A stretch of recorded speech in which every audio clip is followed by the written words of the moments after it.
ఏ కదిలేదు నాన్న.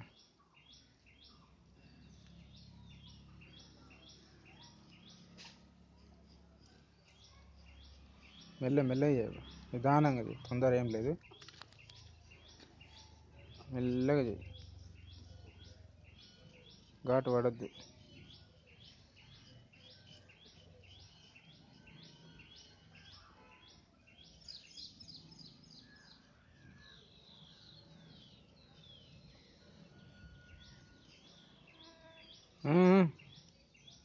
ఉండండి పడండి.